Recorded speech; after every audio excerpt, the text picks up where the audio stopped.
penduduk setiap kelurahan yang dibagi atas jenis kelaminnya itu saya nggak dapat, Pak. Oke, oke.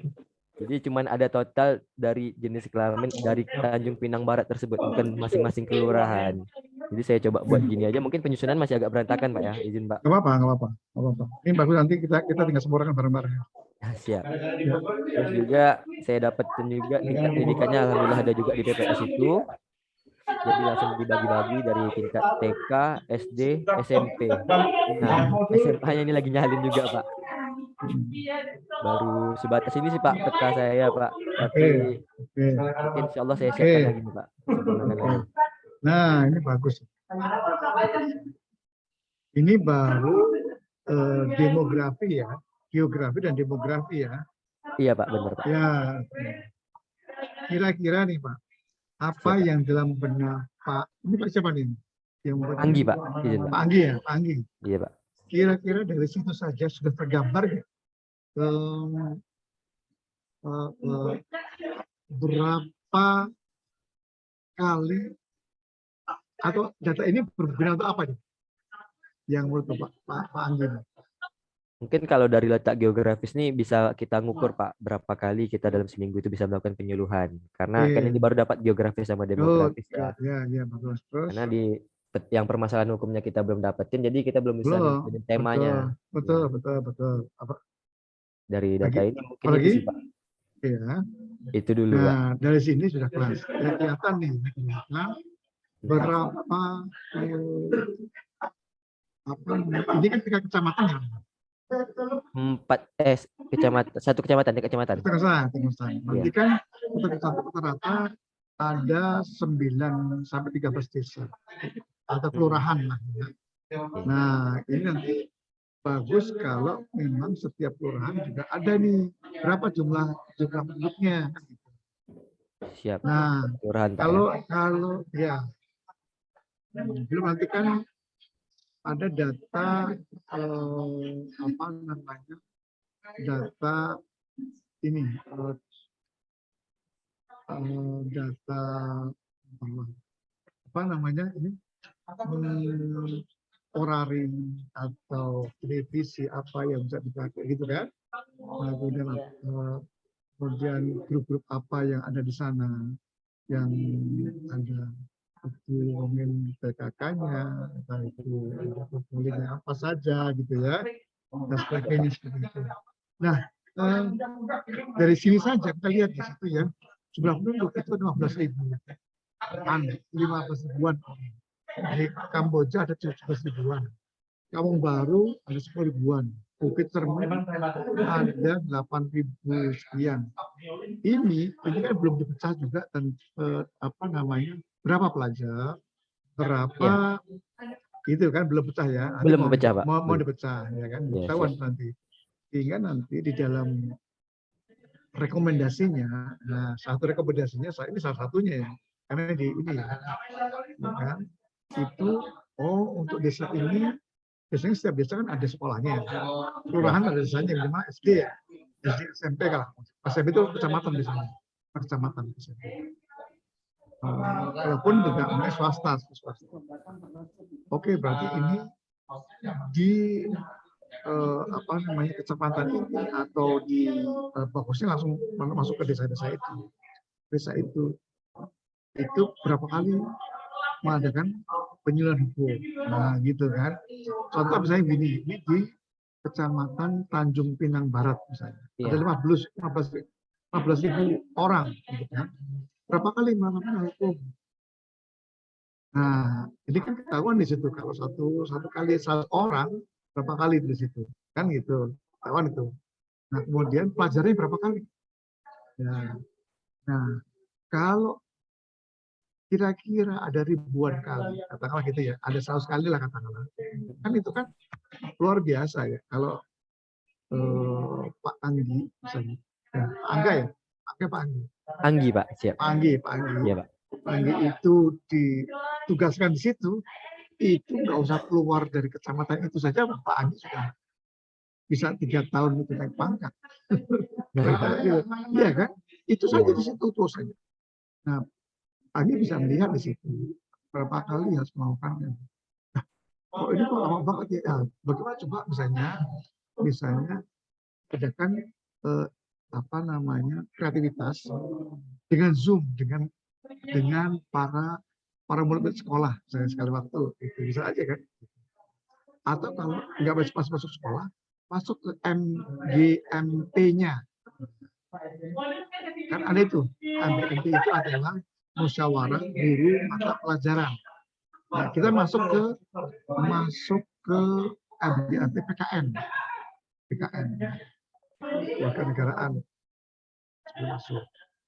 Nah, kemudian dari sini juga nanti Pak Andi bisa berikan rekomendasi bahwa di desa-desa ini nih, gitu kan, tingkat permasalahan hukumnya apa saja. Kemudian kira-kira mana, memang sih bagusnya, idealnya nih bahwa penyuluh yang membuat peta itu memang terjun ke sana, gitu ya. Saya waktu tugas ya pulang kampung ya. Pulang kamu lagi ke Klaten gitu ya. Saya buat peta surat apa namanya surat tugas itu buat peta di sana.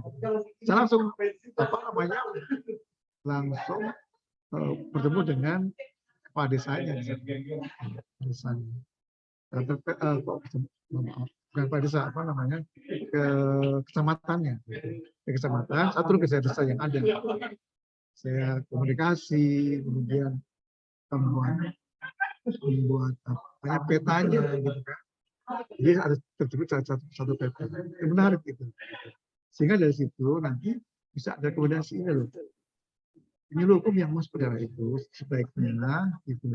Sebelum ke lain-lain misalnya ke Kamboja dulu. Kenapa di situ? Karena di situ ada kelompok masyarakat atau komunitas yang mudah aware, mereka itu mudah masuk gitu, mudah ketika orang lain masuk itu welcome mereka. Ada yang juga ada ini kan, ada komunitas yang memang sulit, resistensi tinggi ya ketika dimasukin sebuah penyuluh atau apapun namanya. Nah, ini menarik nih, alhamdulillah udah bagus. Tinggal beberapa lagi nanti ya, dengan permasalahan hukum, kemudian budaya yang ada di sana, gitu kan, kemudian kesenian-kesenian apa yang bisa dimanfaatkan untuk hukum, dan jangan lupa adalah stakeholder. Stakeholder ini apa? Untuk apa? Kemampuan kita terbatas, suatu sekali. Mungkin sehingga syukur-syukur kita bisa menjalin jejaring kerja. Dengan siapa? Oh, dengan setempat polsek, kan? Dengan kalau kecamatan kan polsek ya, atau mungkin dengan tingkat yang lebih tinggi lagi, mungkin kejaksaan misalnya di kota kan gitu ya, atau mungkin dengan institusi lain yang ada. Bagus ya. Tinggal semoga saja ini sudah ada nih SDS ini. Iya, baru bagus tadi. ini. Tinggal nanti disebutkan. Oke. Izin Pak, terkait info kalau di sekolah ini apakah perlu data berapa jumlah siswanya, jumlah gurunya, itu apakah diperlukan juga? Ya, kalau memang itu ada, Pak, dilengkapi. Semakin lengkap, semakin bagus. Kenapa? Kemudian, kayak contoh misalnya di sebuah desa itu ada 51.000 sekian. Ya. Itu kan terdiri dari pelajar sekian, orang dewasa sekian, remajanya sekian, kan begitu kan? Sehingga ceruk pasar itu adalah kelompok yang akan kita masuk itu jelas umurnya gitu. Jelas ini. Baik, siap Pak. Iya. Jadi kayak Google Map ya, ketika masuk itu, mana yang merah, mana yang hijau, kita lewat yang hijau-hijau saja kan. Oke. Kita hindari dulu yang merah, kecuali kalau terpaksa ya, kita masuk ke yang merah kan gitu. Iya, terima kasih Pak Anggin. Baik, siap Pak. Terima kasih Pak ya. Saya izin Ya. stop share Pak ya. Nah, iya. Dan jangan lupa disempurnakan lagi dan mungkin nanti kita bisa diskusikan kembali. Siap Pak. Ya, sampai Pak Anggi membuat rekomendasinya. Baik, Ini kan siap Pak. baru separuh data ya. Siap Pak. Terima kasih Pak Anggi. Silakan Bu Nani.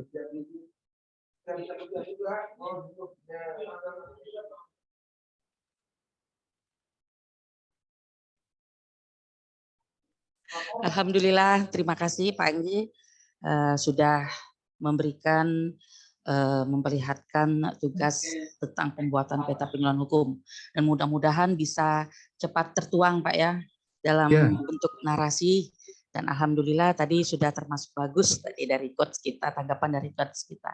Nah mungkin buat teman-teman yang lain silahkan yang ingin menyampaikan peta penyuluhan hukumnya, silakan.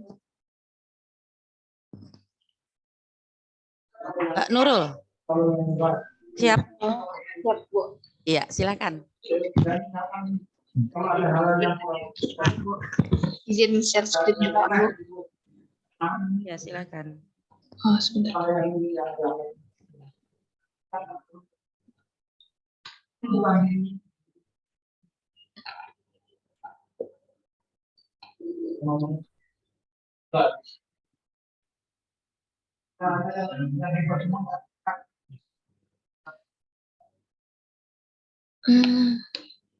Ini saya sudah buat sih, Pak.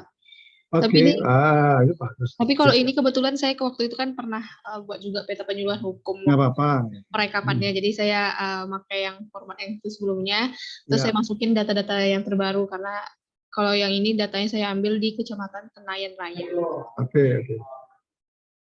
Silakan. Nah, kalau Kecamatan Tenayan Rayanya itu ada di Kota Pekanbaru. Ini ruang lingkupnya, teknik pengumpulan datanya, saya ambilnya di website Badan Pusat Statistik Kota Pekanbaru, dan mungkin nanti kalau misalnya dibutuhkan koordinasi langsung, baru saya akan koordinasi langsung juga. Terus di awalnya ini kondisi dan profil kecamatannya itu, saya jelaskan dulu yang di Kota Pekanbarunya Pak, apakah itu perlu atau tidak Pak? Apa? Silakan. Nah, ya ini jadi saya jelaskan dulu Kota Pekanbarunya sedikit, terus berapa kecamatan yang ada di Kota Pekanbaru, lalu barulah saya masuk ke Kecamatan Tenayan Raya. Ya ini yang luas wilayahnya dan batas wilayahnya Kecamatan Tenayan Raya. Tapi kalau untuk memang letak geografisnya saya belum nemu sih Pak, di bujur mana, di Lintang Utara, Lintang Selatan belum. Lalu di Kecamatan Tenayan Raya juga terdapat 8 kelurahan. Ini kelurahannya. Dan yang nomor 2 ini data demografisnya, dan jumlah penduduknya itu sudah ada jumlahnya. Dan sebenarnya itu terbagi atas laki-laki dan perempuan, dan datanya juga ada sebenarnya data itu Pak, data per kecamatan, per kelurahannya, tapi belum saya masukin. Jadi saya masukin baru data jumlah totalnya aja, jenis kelaminnya juga Pak.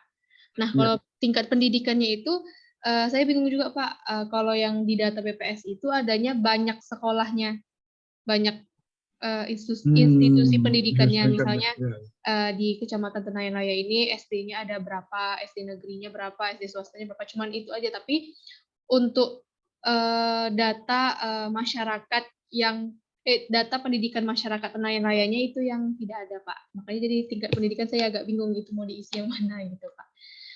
Lalu ini juga udah ada permasalahan hukumnya karena di data BPS-nya itu sudah ada, jadi sudah saya masukin. Iya.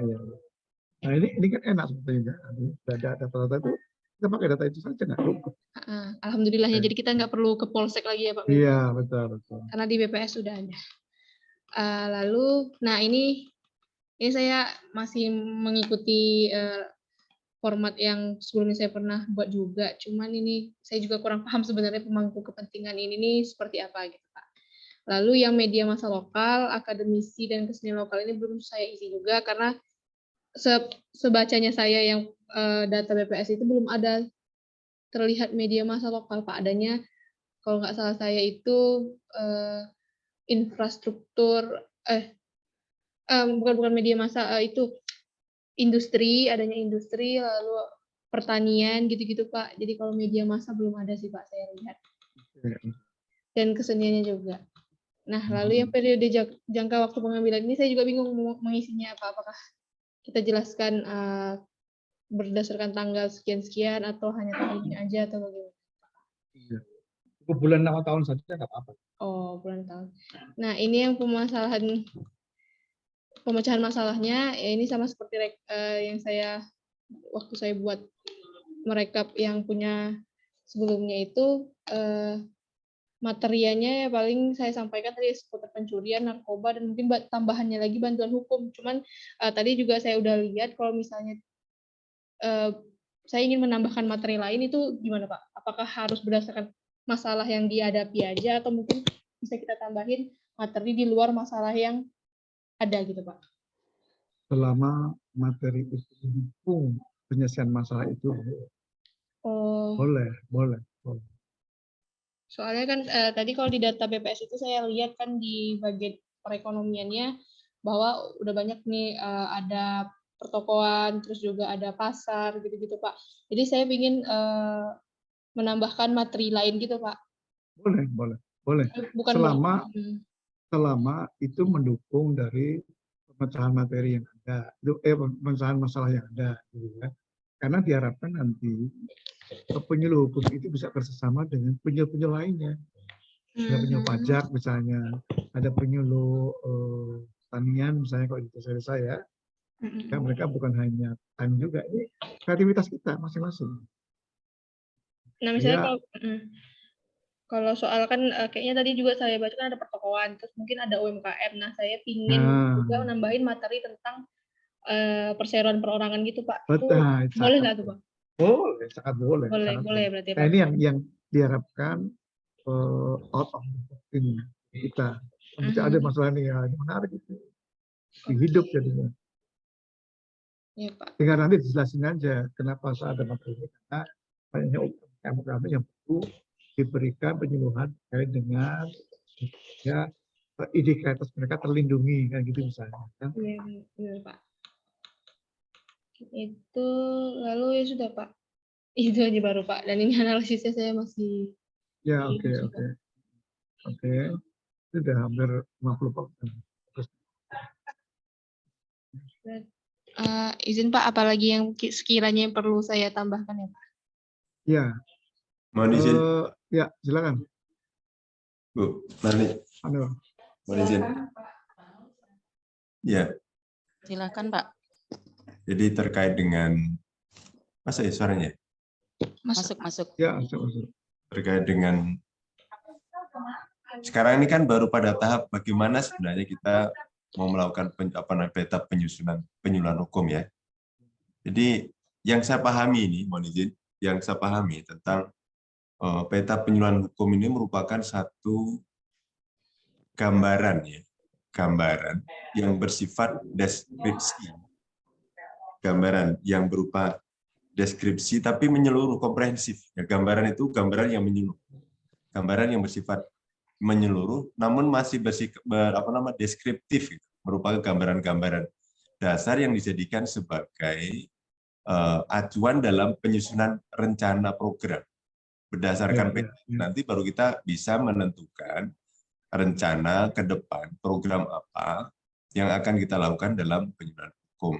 Jadi kita tampilkan saja data keseluruhan di daerah yang akan menjadi lokus penyuluhan hukum. Misalnya tadi ya dikatakan tentang kecamatan misalnya. Kalau misalnya itu untuk tingkat pertama misalnya, bagaimana peta penyuluhan hukum di kecamatan A? Maka kita lihat peta dalam bentuk geografisnya itu ditampilkan. Apakah daerah pegunungan, apakah daerah lautan, kemudian luas wilayah seperti apa, transportasinya seperti apa, kemudian iklimnya seperti apa, sarana transportasinya apa, segala macamnya. Ini terkait dengan untuk menentukan pola yang akan dilakukan nanti kan ini analisis ya. Dia analisis. Tingkat Jadi pada intinya berdasarkan data yang bersifat deskriptif tadi, kita akan melakukan analisis, setidaknya kita menentukan apa potensi yang ada. Apa potensi, kalau istilah analisis SWOT itu strength, istilahnya. Strength-nya itu apa? Kekuatannya apa? Potensi yang dimiliki dari daerah itu apa? Dan potensi yang dimiliki oleh penyuluh hukum apa? Dan kemudian apa namanya? Weakness. Nah, peluangnya apa? Bukan peluang, kelemahannya. Kelemahan dari peta itu apa? Oh, ternyata daerahnya adalah daerah yang sulit dijangkau. Daerahnya pedalaman, kemudian komunikasi tidak ada. Ini kan kelemahan-kelemahan. Untuk menentukan nanti, sedangkan kita punya tanggung jawab untuk menyampaikan beliau. Kita lihat kelemahannya. Di desa itu apa? Kelemahan-kelemahan yang ada di situ apa? Dari segi geografis maupun dari segi yang lain. Nah, kemudian kita melihat peluang yang ada yang bisa diberdayakan itu apa di sana. Peluang yang bisa diberdayakan, misalnya ada tadi ditanyakan tentang stakeholder, ditarikan Mas Anggi tadi ya. Stakeholder. Dalam hal ini adalah pemangku kepentingan. Oh, pemangku kepentingan yang ada di sana, ternyata di sana ada polsek, di sana ada kejaksaan, di sana ada perangkat-perangkat yang lain yang itu peluang yang bisa kita manfaatkan, atau bahkan itu merupakan satu strength ya, merupakan satu kekuatan yang ada di sana. Peluangnya apa? Oh, di sana misalnya ada kesenian, ada kesenian lokal yang bisa dimanfaatkan untuk arena berkumpul, misalnya gitu. Nah, itu termasuk bagian-bagian yang perlu kita ketahui. Kemudian ada lagi resikonya apa? Resiko, oh di sana curah hujannya sangat tinggi, sehingga kalau mengadakan penyuluhan hukum di malam hari misalnya, ini memenanggung resiko misalnya. Atau misalnya resikonya apa? Oh di sana itu orangnya misalnya banyak yang pengguna narkoba, kalau kita datang ke sana nanti. Nah, seperti itu resiko-resiko. Jadi ada peluang, ada tantangan, ada resiko yang perlu kita hitung. Nah, itu semua kita tuangkan dalam analisis. Jadi analisisnya nanti akan lebih panjang daripada data. Jadi data itu sifatnya deskripsi saja. Kita tampung semua data yang diperlukan, termasuk data di sini adalah permasalahan hukum. Jadi dengan analisis yang demikian itu, baru kemudian kita bisa memberikan rekomendasi. Apa rekomendasi? Apa yang harus kita lakukan setelah kita mengetahui kekuatan kita, peluangnya, kelemahannya, kemudian resiko yang akan terjadi, yang kemudian kita mencari solusi, kita susun sedemikian rupa sehingga pertama kita bisa menggunakan potensi yang ada, kita berdayakan potensi yang ada. Kemudian kita bisa menggunakan peluang yang ada itu semaksimal mungkin. Kemudian bisa kita mengatasi kelemahan dan kita bisa mengatasi resiko-risiko yang ada, sehingga sasaran yang akan dicapai dalam proses penyuluhan hukum bisa berjalan dengan sebaik-baiknya. Mungkin sebagai satu gambaran yang bisa saya pahami tentang peta penyuluhan hukum adalah seperti itu, Pak Heru dan teman-teman sekalian yang lain. Silakan Bu Nani. Ini menarik. Ini gunanya COP itu gitu. Jadi saling memberikan pengalaman-pengalaman, sharing pengalaman. Karena ini kita belajar bersama. Ya, makanya itu pembelajaran antagogi itu seperti itu. Pelajaran orang dewasa. Di masing-masing orang punya kapasitas yang berbeda-beda. Ada yang seperempat, ada yang setengah, ada yang 3/4, gitu kan. Nah itu bisa saling share gitu, share pengalaman. Dengan ini maka lebih cepat interaksinya. Kan terus terang saja namanya pengalaman itu daripada teori-teori kan. Dan sebetulnya Bapak sekalian, ketika ini pengalaman juga saya dan ke kecamatan maupun ke desa-desa yang kita buat, itu mereka senang sekali. Kenapa demikian? Karena mereka merasa daerahnya itu diperhatikan oleh teman-teman penyuluh dan akan dijadikan sebagai daerah-daerah untuk dalam tanda kutip lahan penyuluhan gitu ya, dan peningkatan informasi. Ini bagus nih, bagus. Jadi menarik ini pengalaman dari Pak Nur ya. Dan itu lebih detail, lebih bagus. Sehingga ketika kita masuk gitu, siapapun yang masuk itu bisa membaca. Oh, ada stringnya. Ketahuan, jadi saya harus bagaimana ini. Gitu. Silakan, lanjutkan. Terima kasih Pak Heru yang telah memberikan penjelasan kepada kita semua.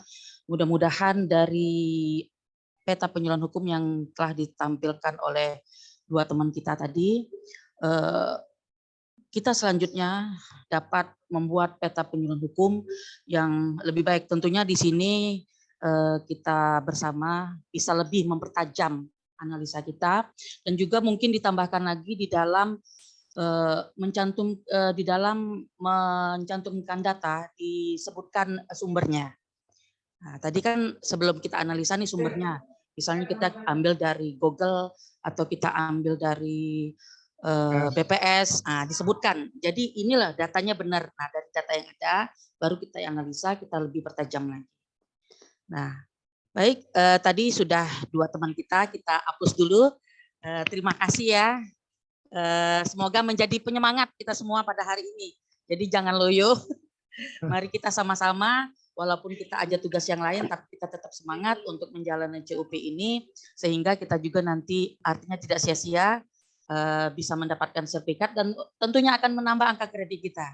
Nah, mari selanjutnya dipersilakan lagi kepada teman-teman yang bersedia menampilkan peta penyuluhan hukumnya. Mungkin Mbak Shirley? Siap?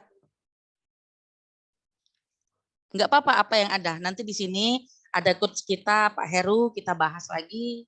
Nah, nanti kan kita tahu nih di mana kekurangan, di mana kelebihan peta penyuluhan hukum yang sudah kita buat untuk lebih disempurnakan lagi. Silakan bagi siapapun. Kalau misalnya Mbak Anggi belum siap, teman-teman yang lain silahkan. Kita demokratis, silakan. Mbak Anggi?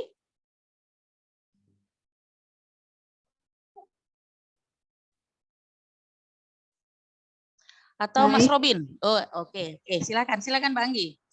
Baik, Mbak Shirley ya, panggilan maaf nih. Mbak Shirley ini kalau di kantor juga dipanggil dengan Mbak Anggi sama dengan Mas Anggi yang ada di Kepri. Jadi maaf Bapak, saya kebiasa. Panggil nama panggilan, nama beliau itu Shirley. Silakan Mbak Shirley. Baik, terima kasih Bu Nani yang telah memberikan kesempatan kepada saya. Mohon maaf untuk hari ini mungkin saya agak kurang fit karena lagi kurang enak badan. Saya sebelumnya sudah meminta membuat peta penyuluhan hukum, tetapi mungkin ini belum saya perbarui Bu, karena ya belum lagi sedang proses Bu ya. Ini peta penyuluhan hukum saya yang sebelumnya sudah saya ambil data-datanya. Boleh saya share screen? Ya silahkan saja, nggak apa-apa.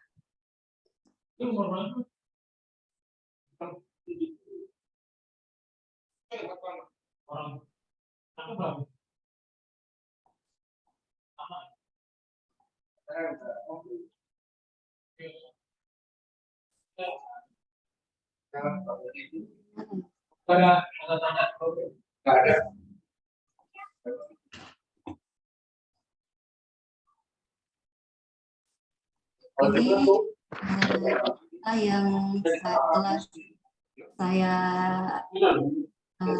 buat peta penyuluhan hukum sebelumnya, yang mana ini pada tahun 2020.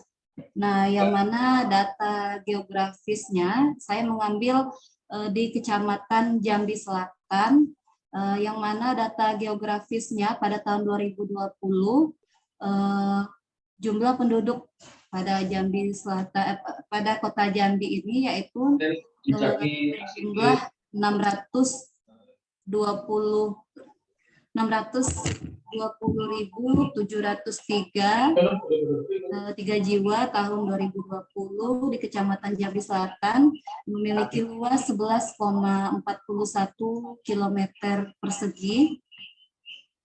Kemudian Kota Jambi ini memiliki batas wilayah, yang mana batas utaranya berbatasan dengan Kecamatan Jambi Timur, kemudian selatan berbatasan dengan Kecamatan Jambi Luar Kota, kemudian barat berbatasan dengan Kecamatan Jambi Selatan dan Kota Baru, dan timur Kecamatan dengan Kecamatan Jambi Luar Kota.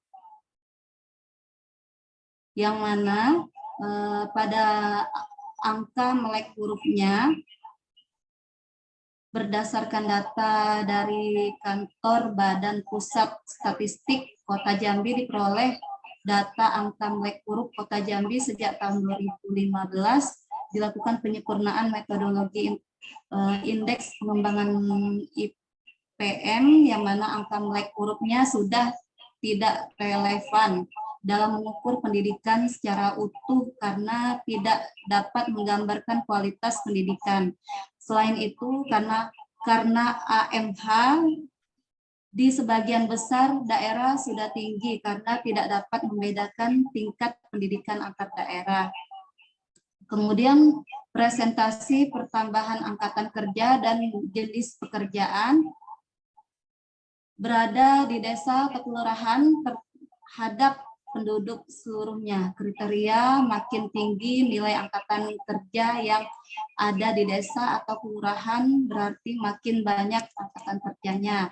Nah, menurut survei yang dilakukan oleh BPS, yaitu 80% dari penduduk Kota Jambi, khususnya pada Kecamatan Jambi Selatan, berumur 15 tahun ke atas yang merupakan angkatan kerja adalah sudah bekerja. Dari sisi kesetaraan gender, untuk laki-laki dan perempuan yang merupakan angkatan kerja ini, 60% laki-laki dan 40% perempuan. Nah, jumlah pencari kerja dari penduduk berumur 15 tahun ke atas yang merupakan angkatan kerja adalah sebanyak 20%. Nah, untuk rasio jenis kelamin, yaitu pada Kecamatan Jambi Selatan ini, yang mana laki-laki berjumlah 30.968, sedangkan perempuan berjumlah 31.938. Nah, berarti jumlah penduduk ini lebih banyak lebih banyak perempuan daripada penduduk laki-laki. Nah, untuk indeks kemiskinan manusia, nah ini saya ambil dari BPS, saya searching. Ini untuk tahun 2019 sampai 2020. Mohon maaf, ini belum saya perbarui karena belum ada waktu lagi untuk saya mengambil data yang baru. Insya Allah lagi dalam proses. Kemudian, nah ini struktur dan nama pejabat tingkat kecamatan dan kelurahan. Nah, ini untuk Kecamatan Jambi Selatan. Nah, di bawahnya pejabat pada tingkat kelurahan. Ini nama-namanya. Kemudian pada tingkat pendidikan, nah ini saya dapatkan juga dari Kecamatan Jambi Selatan. Nah, ini untuk ada TK, SD, SMP, SMA. Ini ada Kelurahan Pasir Putih, kemudian Kelurahan Wijayapura, Kelurahan Tambak Sari, kemudian Kelurahan Pakuan Baru, Kelurahan Teho, kemudian komunitas keagamaan Kelurahan Pakuan Baru. Nah, ini saya dapatkan Majelis Taklim Nurul Azhar Majelis Taklim Darussalam, Majelis Taklim Al-Mutakin, kemudian Majelis Taklim Nurul Ibadah, kemudian Majelis Taklim Nurus Saadah, kemudian Majelis Taklim Jauharus Sholah, kemudian Majelis Taklim Nurul Huda, Majelis Taklim Rahmatullah, Majelis Taklim Nurul Iman. Nah, ini untuk permasalahan hukum yang ada di masyarakat pada Kecamatan Jambi Selatan ini untuk tahun 2019 dan 2020 ini saya dapatkan datanya dari Polsek Jambi Selatan, yang mana permasalahan hukum yang banyak terjadi di Kecamatan Jambi Selatan, yaitu pencurian dengan 68 tingkat pencurian. Kemudian ini saya dapatkan datanya dari KUA Jambi Selatan, yaitu pendaftaran nikah usia pria kurang dari 18 tahun untuk tahun 2019 yaitu sebanyak 17, kemudian untuk wanita kurang dari 16 tahun yaitu pada tahun 2019 0, kemudian pada tahun 2020 sebanyak 12. Kemudian pendaftaran nikah untuk usia pria 18 tahun pada tahun 2019 sebanyak 1001, kemudian tahun 2020 sebanyak 1050. Kemudian untuk usia wanita 16 tahun di tahun 2019 yaitu sebanyak 1018, dan untuk di tahun 2020 yaitu sebanyak 1038. Nah, ini duplikat akta yaitu pada tahun 2019 sebanyak 48 untuk tahun 2019, kemudian untuk tahun 2020 sebanyak 51. Wakaf, haji, kemudian masuk Islam atau mu'alaf, ini masuk Islam atau mu'alaf ini sebanyak 33 untuk tahun 2019, kemudian untuk tahun 2020 yaitu sebanyak 25, jadi jumlahnya di sini 58. Nah, pemangku kepentingan yang melaksanakan penyuluh hukum, nah untuk Kanwil Kemenkumham Jambi, penyuluh hukum pertama sebanyak 3 orang, penyuluh hukum muda sebanyak 4 orang, dan penyuluh hukum media sebanyak 4 orang. Nah, OBH terakreditasi. Nah, di sini di Kecamatan Jambi Selatan yaitu LBH Anugerah Keadilan. Kemudian infrastrukturnya untuk desa sadar hukum, belum ada desa sadar hukum di Kecamatan Jambi Selatan. Kemudian untuk konsultasi hukum dilaksanakan oleh penyuluh hukum bila ada permintaan masyarakat datang ke kantor wilayah. Kemudian untuk BIMTEK penyuluh hukum diikuti 1 orang fungsional penyuluh hukum, yaitu saya sendiri untuk di tahun 2019, dan e-learning penguatan penyuluh hukum di tahun 2020 yang diikuti oleh 5 orang JFT penyuluh hukum. Kemudian terdapat pameran produk hukum di acara HUT Hari Ulang Tahun Jambi. Kemudian ini juga pembuatan dan penyebaran leaflet. Nah, ini kita lakukan brosur kepada masyarakat dilaksanakan melalui kegiatan penyuluhan hukum.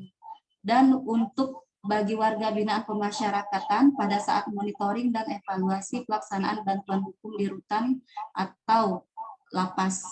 Nah, kemudian untuk media massa lokal, nah ini di Kecamatan Jambi Selatan ini, koran yang sering dibaca yaitu Tribun Jambi, kemudian Jambi Independen. Kemudian stasiun radio yang didengar oleh masyarakat yaitu RRI dan Pro 2. Nah, untuk stasiun televisi yang sering dilihat oleh masyarakat desa atau kelurahan yaitu Jambi TV dan Jack TV, kemudian Indosiar, RCTI, SCTV, Trans TV, dan stasiun TV nasional lainnya. Nah, ini untuk website Pemda atau Kanwil, yaitu pemerintah Kota Jambi, https://www.jambikota.go.id. Kemudian media komunikasi yaitu berupa handphone, televisi, media cetak. Kemudian stakeholder penyuluh hukum ini pada Kecamatan Jambi Selatan. Nah, untuk muatan lokal, ini kearifan lokalnya tidak ada kearifan lokal di wilayah Kecamatan Jambi Selatan. Kemudian kesenian lokal, menurut data diperoleh dari Kecamatan Jambi Selatan, tidak ada kesenian lokal di wilayah Kecamatan Jambi Selatan. Kemudian untuk folklore, menurut data yang diperoleh dari kantor Camat Jambi Selatan, tidak ada folklore di wilayah Kecamatan Jambi Selatan. Nah, ini untuk komunitas khusus, komunitas keagamaan, yaitu berupa komunitas pengajian, majelis taklim, kemudian kelompok paralegal, tidak ada kelompok paralegal di wilayah Kecamatan Jambi Selatan. Kemudian komunitas hobi, tidak ada hobi di Kecamatan Jambi Selatan. Untuk OBH yang telah terverifikasi dan terakreditasi di Kecamatan Jambi Selatan, yaitu LBH Anugerah Keadilan. Kemudian kelompok Kadarkum belum dibentuk. Dan kelompok lain-lain PKK, Karang Taruna, dan Posyandu. Nah, mungkin itu saja peta penyuluhan hukum dari saya. Insya Allah untuk pembaruannya akan saya atau sedang dalam proses. Terima kasih.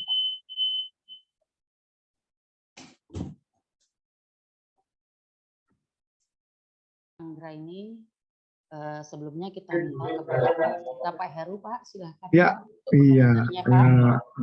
Masih. Ini alhamdulillah data sudah lebih detail lagi ya dari tadi sebelumnya, meningkat seperti itu ya. Bagus. Dari sini tentunya si pembuat peta nanti akan membuat rekomendasi terkait dengan itu ya. Dianalisis kemudian direkomendasi. Ini jelas sekali bagaimana sebetulnya kita dengan kelemahan-kelemahan kita, baik itu lemah tenaganya, ya kan, lemah daya jangkaunya, itu kan, ini bisa kerjasama dengan teman di OBH yang ada, ya kan. OBH itu kan sudah ada data. Sekarang begini, mungkin Bapak Ibu tahu ya bahwa di OBH itu justru untuk kegiatan non litigasi termasuk yang itu sangat apa bisa dikatakan sangat minim. Kenapa minim? Karena mereka kejar yang litigasinya gitu. Nah, sebetulnya dengan teman-teman hampir merata nih di seluruh kenapa mereka ngejar yang litigasi? Karena litigasi lebih besar dana yang ada kan gitu. Nah, maka itu sebetulnya bisa dimungkinkan kerjasama teman-teman penyuluh dengan OBH yang ada. OBH tinggal menyediakan orangnya, lahannya gitu kan, kemudian biayanya gitu kan, sedang penyuluh hukum menyediakan tenaganya. Satu sisi penyuluh hukum mendapatkan hak hidupnya gitu kan, mendapatkan lahan kegiatannya dan lahan binaannya. Lain OBH mendapatkan penilaian akreditasinya nanti di depan. Sehingga akreditasi kedepannya tetap tidak turun lagi, yang B tidak menjadi C karena berjalan dengan bagus. Gitu ya. Program-program baik itu yang non litigasi bisa berjalan selalu dengan tadi pemberdayaan modal masyarakat maupun dengan hukum. Ini satu sisi saja yang saya cari ya. Nah, mungkin yang lain-lain coba teman-teman yang lain silakan sebentar ini. Saya juga menarik kalau misalnya ide Pak Nur ya, analisa SWOT itu juga bagus juga itu diterapkan di dalam analisisnya. Bagus saja yang baik.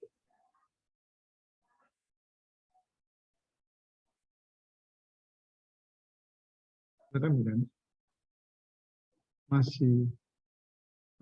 masih di Ya. Maaf Bapak, masih di mute. Lupa. Ya, terima kasih Pak Heru. Nah, ini Nara. Akhirnya dari awal peta penyuluhan hukum ini Ini kan semakin lagi sudah screen up. semakin bertambah baik, Ini, dan sepertinya teman-teman juga bisa memahami. Dan kita perlu ketahui juga bahwa Mbak Shirley ini Pak, mungkin ini salah satu pernah bahan peta penyuluhan hukum yang dibuat, karena kemarin ikut UKOM iya. untuk dari pertama naik ke muda. Nah, jadi dia beliau sepertinya sudah Bagus. bagus dan memahami, dan mungkin nanti tinggal pembaruan data aja untuk yang tahun 2021. Iya. Selanjutnya kepada teman-teman yang lain kami silakan, mungkin Pak Nur bisa memberikan contoh Pak Nur peta penyuluhan hukum yang sudah dibuat. Silakan Pak Nur.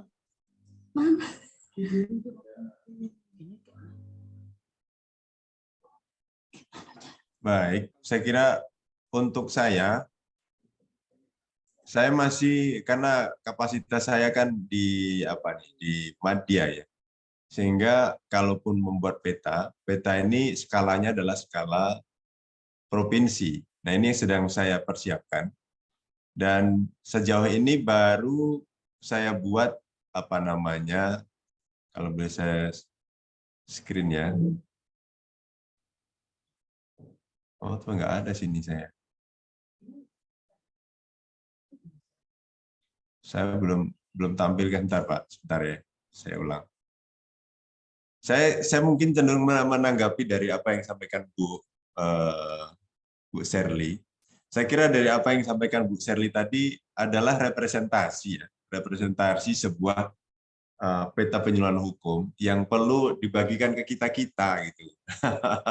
Dibagikan ke kita. Kalau sistematikanya, saya kira udah sangat pas dan komprehensif ya, mewakili. Kemudian ketersediaan data deskripsi datanya itu sudah komprehensif, meliputi semuanya. Hanya mungkin dari data itu perlu satu analisis gitu. Nah, berdasarkan analisis data itulah yang kemudian kita rekomendasikan sebagai sebuah rencana program kegiatan. Dengan data itu apa penyuluhan hukum yang perlu kita buat. Nah, gitu. Jadi menurut saya dari segi penyuluhan, dari segi penyusunan peta penyuluhan hukum yang dikedepankan oleh Ibu Shirley tadi adalah representasi, hanya perlu diupdate kalau itu adalah data tahun 2015, 2019, 2020 mungkin perlu untuk ke depan, untuk tahun 2023 setidaknya sekarang sudah membuat peta penyuluhan hukum dengan data terbarukan. Saya kira itu, kalau untuk yang saya mungkin belum bisa saya tampilkan karena saya sendiri masih mengumpulkan data ini. Sampai sekarang untuk mengakses data dari BPS itu memang saya ada kesulitan. Kemarin ada beberapa data geografis, data demografis yang sudah kita dapatkan, tapi belum bisa menyajikan peta permasalahan hukumnya apa, itu juga belum tahu. Untuk skala provinsi ya, kalau untuk skala kecamatan ya mungkin teman-teman dari seperti mana yang disampaikan oleh Ibu Shirley tadi. Saya kira itu Pak Ibu Nani yang bisa saya tanggapi sampai kegiatan Pak Saksani, karena kita masih akan masuki pada kegiatan karya tulis ilmiah dan sebagainya. Mungkin itu Bu Nani. Pak Nur, ini menarik nih Pak Nur. Jadi gini Pak Nur, kalau di Jambi itu kan ada 4 madya ya. Iya. Nah, kalau 4 madya. Nah itu bagusnya kalau memang 5 Pak. Oh 5. Iya. Berarti bisa dibagi tuh, artinya satu Jambi provinsi itu kan memang jadi kewenangan madyanya ya. Yeah. Cuman memang dibagi saja, berapa kabupaten kota di situ? Ada 11. Nah, berarti satu orang penyuluh madya di Jambi dia menangani ya pembinaan di 2 kabupaten kota. Konsentrasi kepada kabupaten kota. Seperti itu. Sehingga bagaimana nanti pembinaan CFP-nya, pembinaan daerahnya, pembagian daerahnya itu bisa lebih efektif lagi. Dan ketika membuat peta seperti ini, diharapkan nanti kan berlima ini membuat peta masing-masing peta yang ada di Jambi. ya kan, yang nanti disatukan untuk menjadi bahan rekomendasi Kanwil. Ini loh, peta Jambi seperti ini Pak Kanwil. Jambi itu membutuhkan sekian kali penyuluhan hukum dengan metode ini, kemudian dengan sarana ini, dan karena ini tidak mungkin untuk bagaimana kalau kita kerjasama dengan stakeholder terkait, baik itu dengan dengan kejaksaan, kepolisian, PNN dan sebagainya, ya kan? Sehingga kita bisa konsentrasi di daerah ini. Yang lain silakan mungkin dibagi-bagi dengan stakeholder yang terkait yang lainnya. Pertama, yang kedua kita kerjasama dengan stakeholder lain terkait dengan apa? Terkait dengan misalnya pembiayaan, dengan Pemda misalnya gitu kan. Kita kan punya daerah. Bahkan di desa itu kan sebetulnya ada dana desa yang salah satu penggunaannya adalah untuk pemberdayaan masyarakat. Nah ini bagaimana supaya itu bisa dimanfaatkan seoptimal mungkin masyarakat. Salah satunya adalah kegiatan daripada Nah tadi itu saya lihat di kegiatan-kegiatan Mbak atau Mbak Anu itu yang ada kegiatan temu sadar hukum dan sebagainya itu mohon dibedakan nanti ya antara kegiatan-kegiatan yang sifatnya internalisasi dengan kegiatan-kegiatan yang sifatnya informatif saja. Informatif itu maksudnya adalah penyuluh hukum dan hukum. Kalau internalisasi itu sifatnya nanti pembinaan. Itu kan ada simulasi, ada sadar hukum, apa gitu kan. Dan sebagainya. Baik, bahkan itu boleh teruskan. Boleh kalau ada yang sudah siap untuk KTI-nya. Baik Pak Oh iya, Heru. maaf Iya. Pak Nur. Jadi ini saya harapkan nanti juga kalau bisa hasil dari peta ini kita masukkan di dalam buku yang Pak Diket akan terbitkan itu. Ini hasil pendidikannya berupa latihan-latihan ya peta kan. Dan nanti terkait dengan KTI-nya. Terima kasih. Baik Pak, insya Allah Pak. Terima kasih. Arahannya kita akan berusaha ya untuk sedemikian rupa setidaknya dari penyuluh hukum ada rekomendasi kepada pimpinan terkait dengan peta penyuluhan hukum di tingkat provinsi yang ketika kami ada 5 penyuluh hukum media, mungkin kami akan berbagilah nanti apakah dalam 12 kabupaten itu dibagi menjadi 3 atau kita akumulasi menjadi 1 peta penyuluhan hukum provinsi mungkin seperti itu. Terima kasih Pak arahannya Pak. Baik Pak, sepertinya peta penyuluhan hukum apa masih kita lanjutkan atau gimana Pak? Oh ya Pak, sebelumnya untuk peta penyuluhan hukum saya sendiri juga sama, karena saya juga madya, jadi lingkupnya besar, lingkupnya provinsi, dan saya juga sudah menyiapkan beberapa data, cuman mungkin analisanya baru sedikit, dan saya mendapatkannya Pak di Google, melalui Google, yaitu di Provinsi Jambi dalam angka 2022. Dan sudah saya siapkan, cuman mungkin belum saya tampilkan aja Pak. Oke Bu. Oke, selanjutnya Pak, apa kita lanjutkan untuk ke KTI atau sudah cukup untuk yang peta penyuluhan hukum Pak? Silakan yang KTI kalau yang ada KTI. Ya. Silakan. Baik teman-teman, tadi sudah panjang lebar kita dengarkan juga arahan dari coach kita tentang peta penyuluhan hukum. Mudah-mudahan dalam pembuatan peta penyuluhan hukum ke depan ini kita bisa semakin sempurna dalam penulisannya dan juga dapat bermanfaat nantinya bagi kita maupun organisasi. Nah, saat ini untuk menghemat waktu juga kita lanjut pada pembuatan karya tulis ilmiah. Kepada teman-teman yang sudah siap untuk menyampaikan karya tulis ilmiahnya kami silahkan. Mungkin Robin, saudara Robin, udah bisa? Nggak apa-apa. Izin Bu. Ya, seberapanya aja nggak Jadi apa-apa.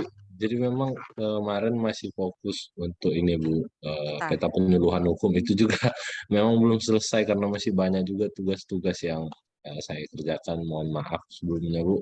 iya. Nah, untuk karya tulis ilmiah juga saya masih bingung bagaimana untuk cari tema dan penentuan judulnya juga itu Bu. Jadi gitu Bu, kira-kira Bu. Mau saya bantu nih. Nah, silakan apa Iya, Bang Robin, ini mumpung ada Pak Iya. Heru, silahkan apa yang menjadi kendala, apa yang menjadi permasalahan, sehingga bisa dibantu. Jadi penulisannya bisa cepat gitu. Seperti kita kemarin-kemarin juga kan kita banyak dibantu sama coach kita. Silakan. ya. Jadi begini, Mas Robin. Kan di Kanwil Jambi itu kan sering melakukan penyuluhan hukum di sekolah-sekolah. Sekolah. Itu bisa menjadi kajian tulisan gitu. Contoh misalnya gini, aktivitas penyuluhan hukum sekolah, yang sekolah katakanlah di Jambi ya, dalam rangka untuk peningkatan budaya hukum di tingkat pelajar. Ini kan ada judul ya, seperti itu ya. Ini tinggal bagaimana apa yang akan Mas Robin angkat menjadi permasalahan. Nah itu baru judulnya. Silakan, itu menarik. Kenapa menarik? Karena kaitannya dengan sekarang ini sedang marak di teman-teman Kanwil itu, yaitu pembinaan pelajar, pembinaan pelajar. Bahkan ada sekolah sadar hukum, gitu. Yang ini memang belum kita buatkan surat edarannya terkait dengan syaratnya, bagaimana proses sebagainya. Nah, kalau tulisan itu nanti menjembatan, itu menarik. Ya. Bagus tulisannya kan bisa tarik ke atas nanti sebagai bahan kajian dari kita, gitu ya, untuk bagaimana nanti pembentukan sekolah yang sederhana, tapi bisa punya dampak luar biasa. Bahkan kita punya ide nih, kalau di Jambi bisa menggait itu ide terkait dengan saka yang ada di Jambi, pramuka, ya kan? Pramuka itu kan ekstrakurikuler ya bukan intrakurikuler tapi ekstrakurikuler. Ya. Rencana kita itu dari tahun berapa itu sampai sekarang belum terwujud itu. Jadi menterinya waktu itu Pak dari Demokrat itu Pak itu mencanangkan di SMA 27 dia ada salah satu sekolah pasar hukum itu mencanangkan kegiatan saka pengayoman di pramuka. Ini kita juga belum kita sudah bergerak tapi belum juga karena memang tenaga kita juga kurangnya. Saka pengayoman ini sebetulnya rintisannya sudah ada, karena kita sudah punya saku di 3 provinsi ada saku. Nah, ini juga bagus kajian itu, kajian kajian tulisan terkait dengan KTI dan penyuluhan hukum. Sebetulnya kalau ini di Jambi bisa ditangkap oleh dalam sekali gitu. Karena terus terang saja kalau kita masuk intrakurikuler itu akan mengganggu proses kurikuler. Nah, kalau kita pakai kurikuler akan memudahkan kita masuk ke sana. Itu pertama. Mungkin ada lagi kegiatan bagaimana contohnya terkait dengan pembinaan komunitas-komunitas ada. Jadi pemberdayaan masyarakat dalam hal pemahaman hukum. Ini kan juga sebuah tulisan juga. Bisa ya Bu Nani, silakan.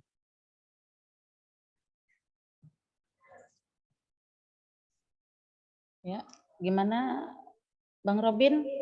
Udah bisa untuk mungkin sudah terpikir di benaknya sebelum membuat judul KTI, mungkin ada permasalahan-permasalahan yang bisa dibuat atau dioret-oret.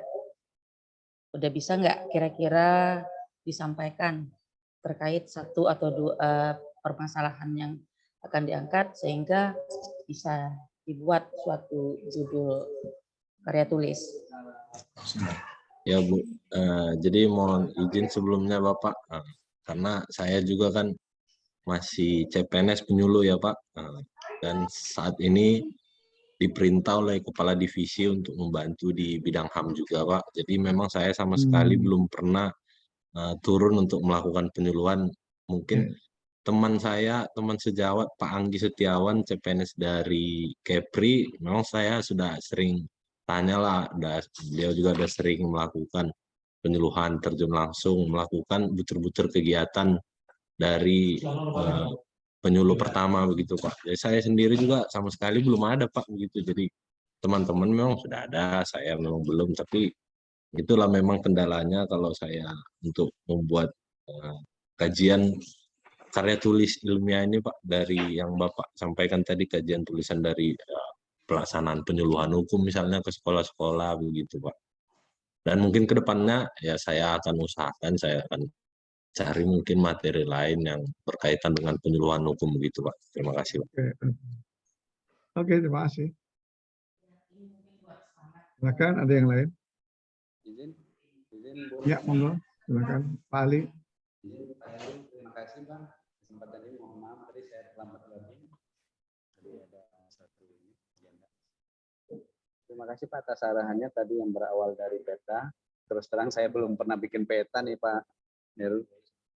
Jadi boleh Pak ya per kabupaten itu kita pilih 3 kecamatan ya, atau dua kecamatan Pak? Boleh. Terima kasih Pak. Mudah-mudahan nanti saya bisa lebih semangat dengan selesainya COP ini. Terus masalah KTI Pak, saya tuh ada tertarik dari kemarin itu. Terus memang dari dulu agak bingung mengaitkannya antara KTI yang karya tulis ilmiah yang penelitian normatif maupun yang empiris terhadap peranan penyuluh. Saya itu merasa bosan juga kalau judulnya peranan penyuluh dalam perspektif perlindungan perempuan, terus besoknya peranan penyuluh dalam perspektif perlindungan konsumen. Agak bosan juga gitu Pak. Terus kayaknya perlu pengarahan, perlu ide-ide brilian ini bagaimana judul yang baik gitu kan. Terus juga saya ini memang lagi tertarik tentang perlindungan konsumen nih Pak Heru. Jadi memang kalau kita mau sampaikan dalam kesempatan penyuluhan 2 jam, 3 jam, kayaknya sulit ya kita mau memberi ini. Paling kita akhirnya memberi semangat kepada masyarakat agar lebih aware atau punya insting terhadap hukum ya. Terhadap hukum, contoh ketika mau mentransfer uang, orang minta tolong transferkan uang ke rekening orang, kita pasti juga hati-hati ya kan. Karena banyak juga kejadian Pak Heru, orang numpang transfer terus tiba dia tertimpa narkoba yang tempat transfer tadi, berkait-kait juga karena tidak rekening kan.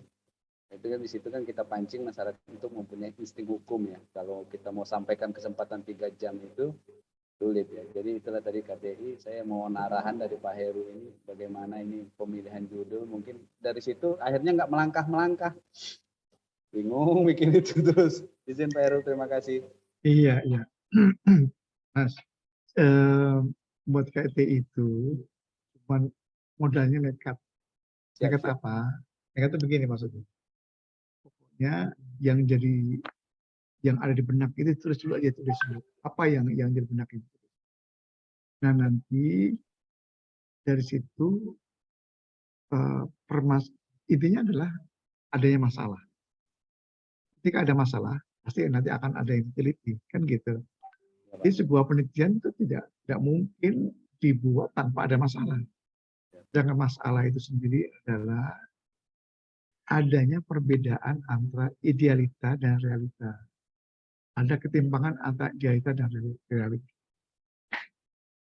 Kan idealnya antara aturan yang ada, jadi manusia itu juga sesuai dengan aturan, kan begitu. Ya, Jadi masalahnya kan ini enggak. Nah, itulah yang akan kita teliti gitu. ya Bapak.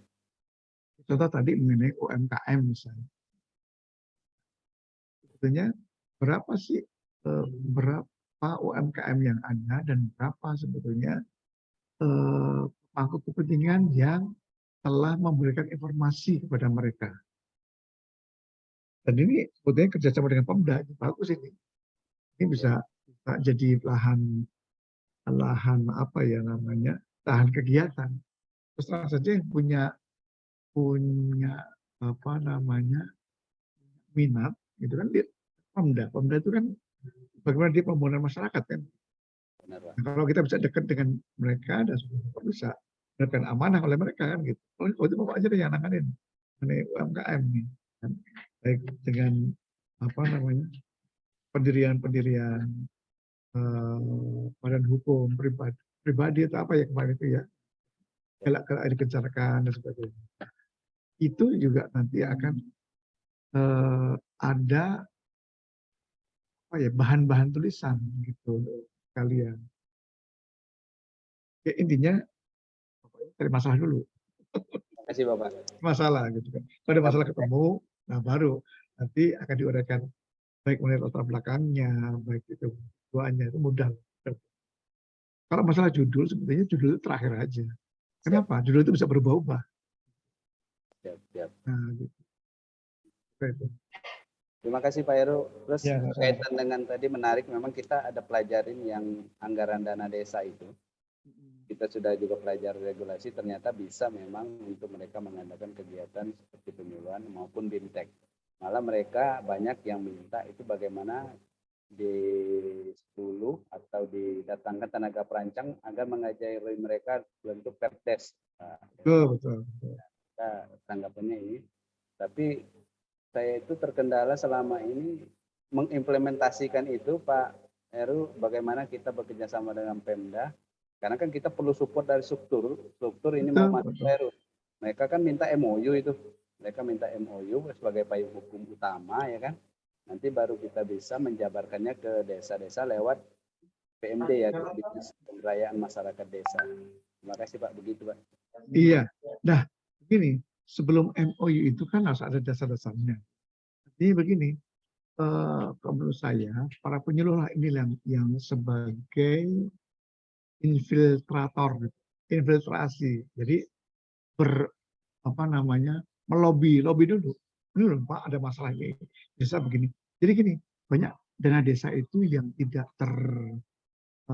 teroptimalkan karena keraguan dari kepala desa. Ini benar nggak dilakukan? Ini benar nggak? Ini boleh nggak? Gitu loh. Benar, Nah Pak. kalau itu bisa kita berikan jalan keluar, ini pasti akan dulu dengan kita gitu. Keraguan itu karena terserah dikit-dikit nanti masuk itu dari BPKP, masuk dari apa namanya dari instansi pengawas lainnya gitu kan.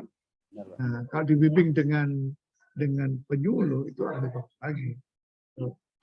Dan ini juga nanti bagian dari penulisan proses itu, bagaimana menyadarkan para kepala desa, nah kan gitu. Yang selama ini dia loh 750 juta atau hampir 1 M lah katakanlah itu. Iya, Pak. Maka di sebuah desa lumayan. Tapi Jambi rata-rata Dan 800. betul. Dan bukan hanya untuk apa namanya infrastruktur saja gitu kan.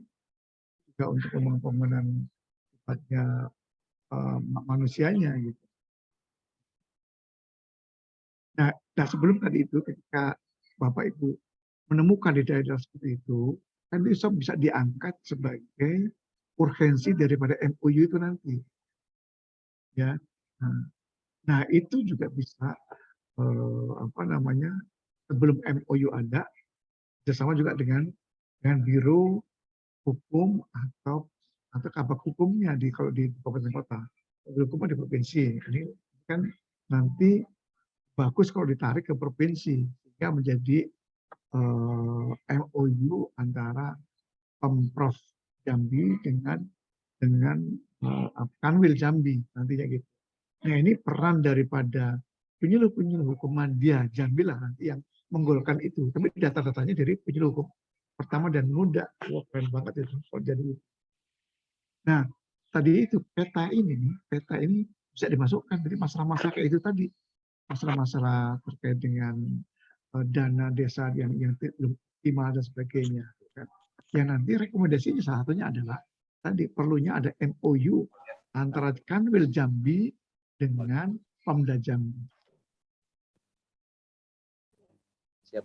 Ya, baik itu. Terima kasih Bapak. Iya, sama. Silakan, kamu masih ada? Man.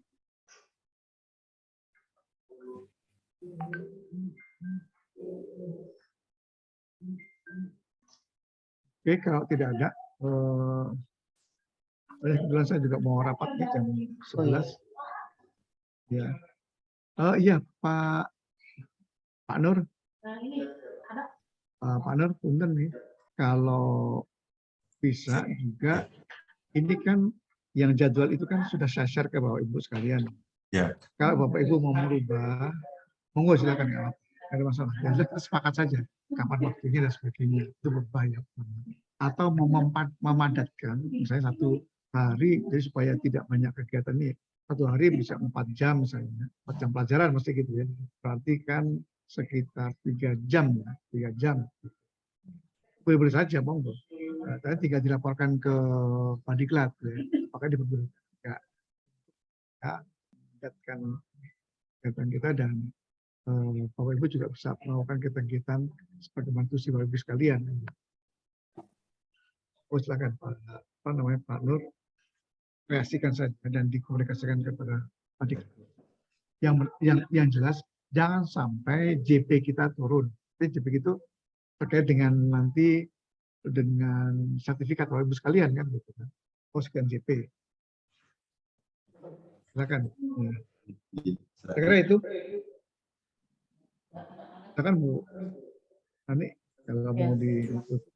Ya, baik Pak, terima kasih. Mungkin nanti untuk jadwal selanjutnya ke depan mengenai pelaksanaan akan kita bicarakan lagi bersama-sama bagaimana baiknya, apakah jamnya pelaksanaannya pagi atau siang atau akan kita padatkan sehingga pelaksanaannya tidak memakan waktu yang panjang dan kita pun dapat melaksanakan kegiatan yang lain.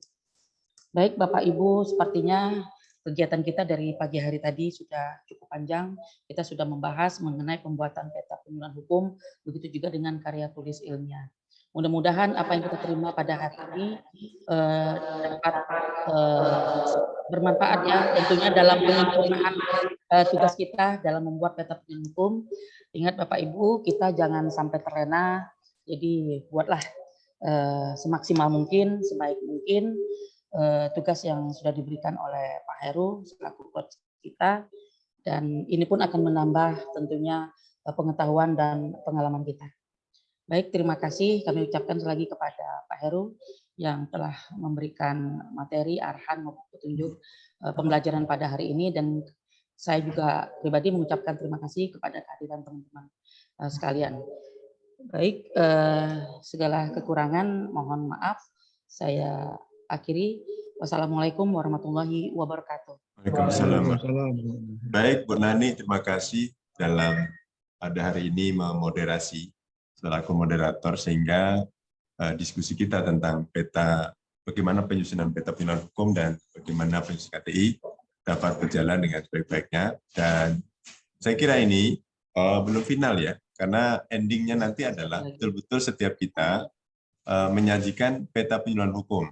Setidaknya tadi Bu Shirley sudah menyajikan, walaupun itu perlu diupdate, artinya perlu mengambil data terbarukan, dan beberapa teman sudah mencoba persiapan sekian persen dalam peta penyuluhan hukum. Nanti pada akhirnya mudah-mudahan semua kita termasuk saya bisa menyajikan peta penyuluhan hukum itu dan bahkan bisa memberikan rekomendasi pada pimpinan. Yang kedua tentang KTI, memang KTI ini perlu konsentrasi perlu pengambilan pengambilan data, pengambilan rujukan dan sebagainya, sehingga memang perlu waktu. Setidaknya dari apa yang disampaikan tadi, kita sudah dapat gambaran, sehingga diharapkan nanti pada akhir-akhir pertemuan kita melalui COP ini bisa terlegitimasi, artinya KTI kita bisa representatif dan bisa nanti kita diterima untuk kita usulkan mendapatkan angka kredit. Nah, itu sebagai saran kata Pak Heru kemarin sebagai satu legacy kita. Nah, sebelum kami tutup, saya selaku ketua mengingatkan kepada teman-teman kita, teman-teman jangan lupa absen. Pertama. Yang kedua, agar teman-teman sekalian, selain Bu Nur Aini selaku sekretaris mengumpulkan data dukung yang sifatnya komunitas bersama, data dukung yang kegiatan bersama, juga masing-masing teman-teman secara individual membuat dan notulen, tolong nanti notulennya dikirim. Learning journal. Dan masing-masing individu membuat learning journal. Ini sudah hari keempat, jadi bagaimana hari pertama ada learning journalnya, hari kedua, hari ketiga, dan hari ini adalah hari keempatnya sudah disusun learning jurnal sesuai dengan form yang sudah dikirim oleh Ibu Nurul Aini beberapa waktu yang lalu. Dan itu langsung disimpan, nanti kemudian diupload untuk mendapatkan konversi JP, konversi jam pelajaran. Dan sekarang sudah dibuka itu, konversi jam pelajaran untuk apa sudah dibuka. Saya lihat tadi Bu Nurul Aini sudah mengupload ya komunitas. Nah yang pribadi mungkin silakan secara pelan-pelan untuk fotonya, learning jurnalnya, kemudian kalau ada notulennya, kalau ada yang lain-lainnya, termasuk video. Kalau video nggak bisa, nanti dapat pada yang lain untuk mengupload. Saya kira ini pemberitahuan terkait dengan sejauh ini kegiatan kita. Dan tadi ada tawaran dari Pak Heru. Dari 14 hari yang direncanakan dengan estimasi 1 hari 2 jam pelajaran, nah itu menurut teman-teman sekalian gimana? Apakah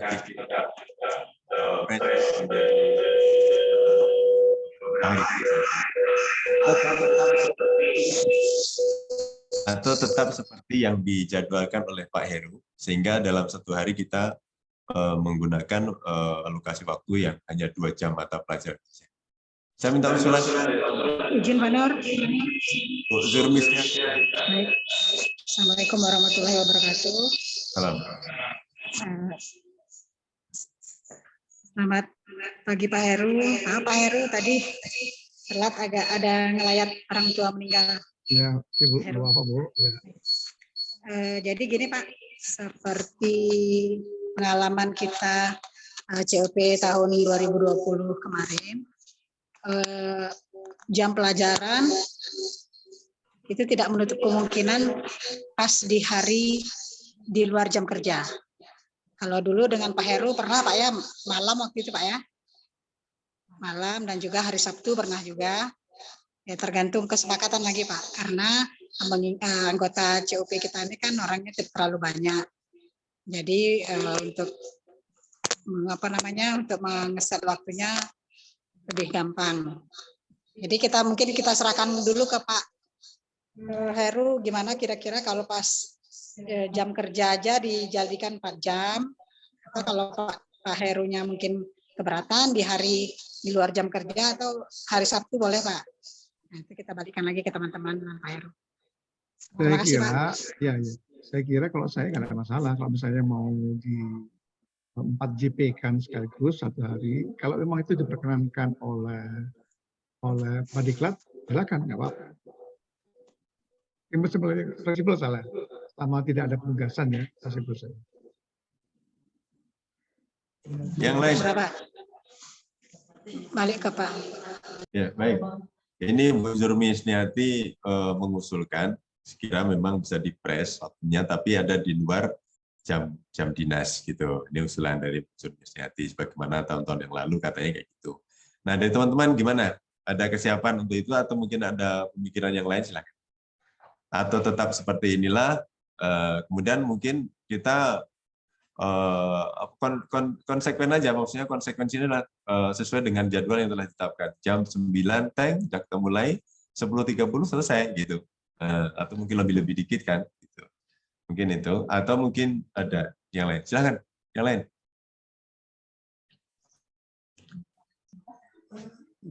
Atau gini Pak, bisa jadi kita padatkan, tetap kita di jam kerja. Ya. Misalnya bisa 3 jam pelajaran atau 4 jam pelajaran. Kita kan standby dari jam 9.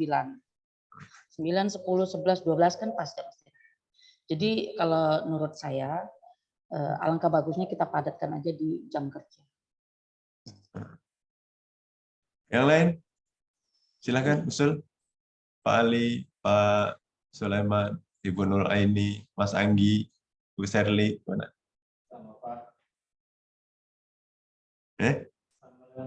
Sama Bu Nani. Saya punya pikir gini Pak, jadi ada interval, ada rentang waktu misalnya. Untuk beberapa hari yang sifatnya teoritis, itu dipadatkan saja. Yang sifatnya diskusi dipadatkan saja dengan tema-tema yang mungkin berbeda satu dengan yang lainnya. Tetapi untuk yang sifatnya kegiatan seperti menyusun KTI, itu memang dikasih interval, gitu. Dikasih jangka waktu. Katakanlah dari 14 hari ini, untuk 3 hari ke depan, itu dihabiskan untuk diskusi habis-habisan. Gitu. Tetapi ada rentang waktu kurang lebih 7 hari atau 6 hari ke depan, itu diberikan kesempatan untuk menyusun KTI dan menyusun peta penyuluhan hukum. Sehingga pada hari ke-15, disitulah kita akan pemaparan. Gitu. Hari ke-15 atau hari ke-14. Sehingga begitu selesai pemakaran diiyakan, KTI sudah selesai baru. Sebab kalau misalnya hari-hari seperti ini, kemungkinan nggak tahu ya kalau yang lain ya, hari di luar jam dinas itu adalah hari keluarga, hari refreshing, hari dan sebagainya. Kalau kita paksakan di kegiatan ini, saya khawatir terganggu kegiatan-kegiatan, apalagi ibu-ibu yang harus menyiapkan perkhidmatan pada keluarga dan sebagainya. Jadi kebetulan kita pas di jam dinas, kita habiskan tadi pas jam dinas. Kemudian yang kedua adalah menyusun KTI, menyusun penyuluhan hukum itu perlu waktu yang perlu konsentrasi. Kalau misalnya jam dinas digunakan untuk kegiatan ini, khawatir nggak sempat lagi menyusun KTI karena konsentrasinya udah buyar. Saya punya pemikiran kayak gitu. Bagaimana ibu-ibu sekalian? Di antara pemikiran Bu Nani, pemikiran Bu Zurmi Yesniati, yang lainnya itu, kita coba akomodir pemikiran-pemikiran yang lain. Silahkan. Bu Nur Aini, Bu Serli.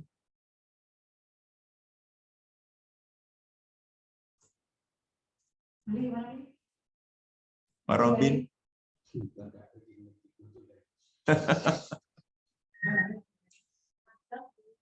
Kan masih ada 2 agenda ya. Agenda yang kedua nanti adalah tentang apa kemarin agenda tentang pembentukan dan pembinaan kadar desa dan tentang Pembentukan laporan, dan pembinaan Pak. Ya, laporan kegiatan penyuluhan hukum. Nah, jadi untuk peta sampai hari ini kan sudah selesai. Berarti konsentrasi kita sekarang kita akan menyusun peta dan KTI. Berarti untuk tapi besok hari tanggal 2 sudah tanggal warna kuning ya Pak ya? Iya, tanggal 2. Nah, kalau begitu sampai melewati tanggal kuning itu kita break dulu untuk menyelesaikan peta dan KTI. Betul. Baru ketika masuk pada Senin yang akan datang, ya Pak ya, Senin yang akan datang kita baru akan diskusi lagi gitu. Iya. Tetapi bagaimana dengan 1 hari harus 2 jam pelajaran berdasarkan Padiklat untuk solusi atas hari ini? Jadi begini saja, kalau memang dimungkinkan untuk materi yang terkait dengan teori dan itu terkait dengan pembentukan dan pembinaan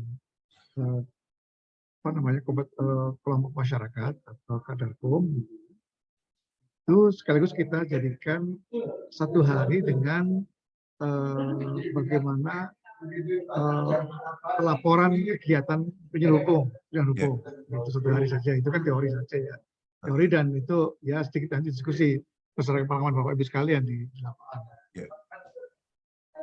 Nanti sisanya untuk tadi menyiapkan untuk legasi kita itu, membuat buku itu, sehingga minimal bukunya itu tidak dalam tanda kutip nggak boleh maluin. Saya kira nggak maluin sih. Ya.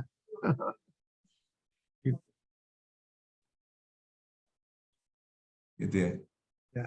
Jadi oke, kalau kayak gitu gimana untuk mengkalkulasi dari Ibu Isda, mungkin ada komentar Bu sehubungan dengan jam pelajaran yang harus terpenuhi 14 jam, apakah rentang waktu dari hari Selasa sampai hari Sabtu besok ini digunakan untuk menyusun KTI itu menghalangi perhitungan tatap muka Ibu Isda? Mungkin monitor Ibu Isda? Bu Isdanya nggak ada di Zoom, Pak. Oh, nggak ada ya? Zoom-nya saya yang menjadi Oh, operator. buru-buru tenang aja. Karena ini kan terkait dengan jam-jam pelajaran ya. Apakah ada perhitungan nanti ketika misalnya mulai besok kita tidak ada diskusi, tetapi kita fokus kepada penyusunan KTI dan penyusunan peta penyuluhan hukum sampai hari Senin yang akan datang. Nah, apakah hal itu nanti akan mengurangi jam pelajaran atau bisa kita konversikan untuk mendapatkan jam pelajaran? Menurut Bu Anu, gimana? Bu Nur Ali yang ada di Badiklat? Gimana? Saya kan sebagai operator aja ya Pak Sekretaris. Nanti mungkin apa kita bicarakan dulu ke Badiklatnya gitu Pak, Bapak.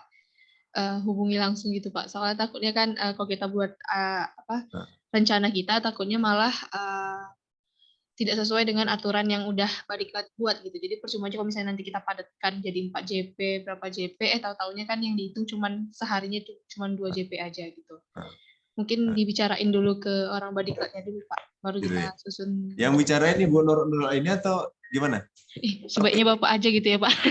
Karena selaku ketua gitu. Karena saya kan kalau mungkin Bapak yang bicara selaku ketua juga punya pengalaman mengikuti diklat yang lebih banyak, jadi mungkin orang Badiklat jadi jauh lebih bisa mengerti gitu Pak.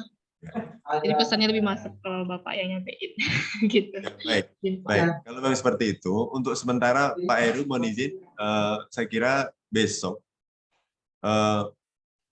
besok Mas Bapak sudah sudah ada rapat? Belum, besok tanggal 1. Kalau memang belum, berarti besok dihabiskan Pak. Saya usul besok dihabiskan 2 materi. Kalau memang bisa 2 materi itu menjadi 4 jam pelajaran, kita habiskan besok. Tentang pembinaan desa sadar hukum dan buat laporan. Selebihnya adalah praktikum gitu Pak. Mungkin Ya, selebihnya. boleh. Tapi Boleh. praktikum ini nanti kita akan konfirmasikan dengan pihak penyelenggara apakah ini bisa dilaksanakan atau Iya. gitu ya Pak ya. Jadi mohon maaf. Jadi ini kan 1, 2 ini tanggal 31 tanggal 1 itu kan baru ingat saya akan ada rapat dengan Menpan terkait dengan perubahan Permenpan 3 itu mulai jam 11. Saya bilang jam 11 karena apa? Karena pagi itu. Mulai jam 9 ya, sampai jam setengah 11 ya, ini ada coaching gitu di teman dengan teman-teman gitu kan. Maka sampai jam 11 ada rapatnya gitu. Sudah 2 hari ini rencana gitu. Berarti besok bisa Pak ya? Bisa tapi cuma sampai setengah 11 juga. Baik, kalau memang gitu besok kita maksimalkan tentang pembinaan desa sadar hukum. Oke. Siap. Ibu Ibu Nur ini dibuat perencanaan untuk besok pagi. Sambil kita nanti kalau bisa nomor langsung kontak personnya dengan penyelenggara, kami mau ngomong dengan beliau. Oh, jadi untuk penyelenggaranya besok aja berarti Bu Isda masuknya Pak langsung ke Zoom kita. Ya besok tetap ke kegiatan seperti yang ada dalam jadwal. Iya. Yakni pembahasan tentang diskusi virtual ya tentang pembinaan desa sadar hukum itu. Nah, hanya kemudian mungkin hari ini atau besok saya konfirmasi dengan penyelenggara apakah bisa kegiatan yang outbound-nya tadi itu. Maaf Pak. Halo. Ya, siap. Tanggal 1 itu ada jadwal juga ngajar, lupa saya. Ini pagi ya malam. Jadi mohon maaf nih. Besok pagi saya tidak bisa ngajar karena saya ngajar di mana? Di Diklat PPSDM. Mohon maaf. Gitu. Kalau sore Pak? Sore bisa jam setelah jam asar ya tapi ya. Ya, iya. Ya. Ya udah, kita ambil di posisi sore aja Pak besok. Oke, siap, siap. Siap, Insya Allah. Ya.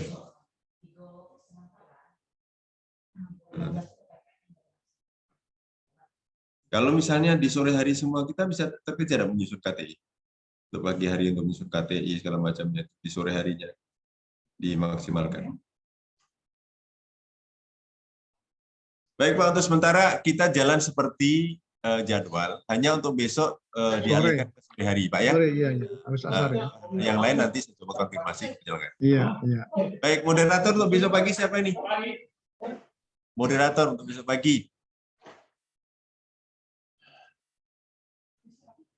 Besok sore, maksud saya besok sore. Moderator. Siapa siap? Bu Zurmi Sniati ya. Notulen De Anggi Setiawan. Halo, Anggi Setiawan, monitor.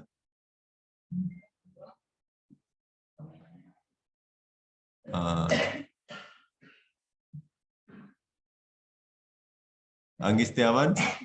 Kita ubah dulu. Moderatornya Ibu Shirley. Moderator Ibu Shirley, notulennya Pak De Anggi Setiawan. Ya. Tetap dokumentator Pak Sulaiman.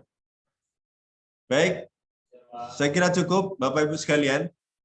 Terima kasih kebersamaannya dalam COP ini dan kita banyak mendapatkan tambahan pengetahuan untuk yang jelas bagaimana kita persiapanlah untuk KTI dan peta penyuluhan hukum itu. Lebih kurang saya minta maaf. Saya akhiri. Assalamualaikum warahmatullahi wabarakatuh. Mohon izin. Waalaikumsalam.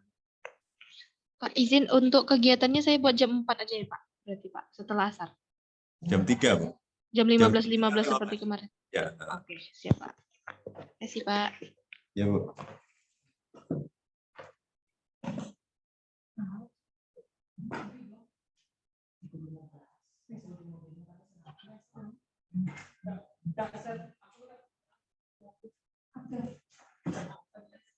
Oke.